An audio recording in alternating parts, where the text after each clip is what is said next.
যখন কোনো মানুষের ওই মায়ের রেহেমের মধ্যে 120 দিন পরে একজন রহমতের ফেরেশতা আসে, ওই রহমতের ফেরেশতা এসে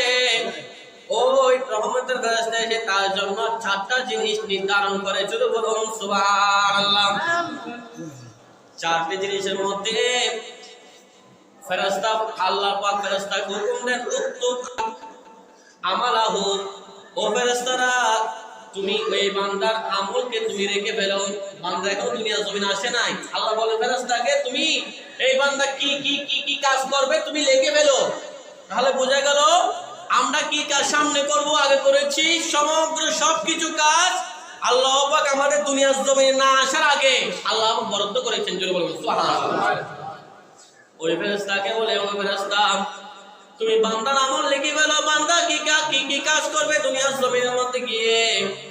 এরপরে 2 নাম্বার আল্লাহ পাক ফেরেশতাকে বলবেন, ওকে ফেরেশতারা তুমি ওই বান্দার রিজিককে লিখে ফেলো।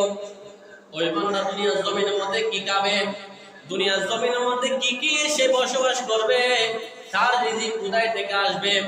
কিন্তু আজকে আমরা রিজিকের জন্য, খাওয়ার জন্য মানুষের প্রতি জুলুম করি, চুরি করি, ডাকাতি করি, মানুষকে ডাকাতি করে এনে ওই সম্পদ আমি আমার সন্তানকে খাওয়াই, এগুলো হচ্ছে হারাম। ওই সম্পদ আমি আমার স্ত্রীকে খাওয়াই, এগুলো হচ্ছে হারাম। কিন্তু আমরা আমাদের অন্তরের মধ্যে বিশ্বাস ধারণ করি না। আমরা দুনিয়াতে আসার আগে আল্লাহ পাক আমাদের জন্য রিজিক নির্ধারণ করেছেন। জোরে বলুন সুবহানাল্লাহ।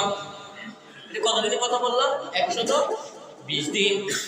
আল্লাহ পাক ওই ফেরেশতাকে 3 নাম্বার বলে, ও ফেরেশতা শুনো শুনো শুনো, তুমি ওই ব্যক্তি দুনিয়ার জমিনের মধ্যে থেকে কখন মারা যাবে তুমি ওটা লিখে ফেলো। কখন মারা যাবে এটা। কিন্তু মানুষ এখনো দুনিয়ার জমিনে আসে নাই, আমরা এখনো আসি নাই, এখনো মায়ের পেটের মধ্যে। আল্লাহ রহমতের ফেরেশতার মাধ্যমে আমাদের জন্য 4টা বিষয় নির্ধারণ করছেন।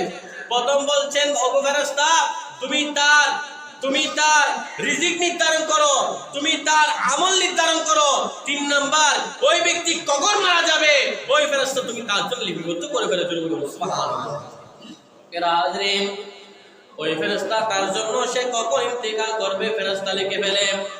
তখন আল্লাহ বলেন, ওকে ফেরেশতা শুনো শুনো শুনো, তুমি এই ব্যক্তির জন্য, সেই ব্যক্তি কি জান্নাতি হবে না জাহান্নামী হবে, তুমি তার জন্য লিপিবদ্ধ করে ফেলো।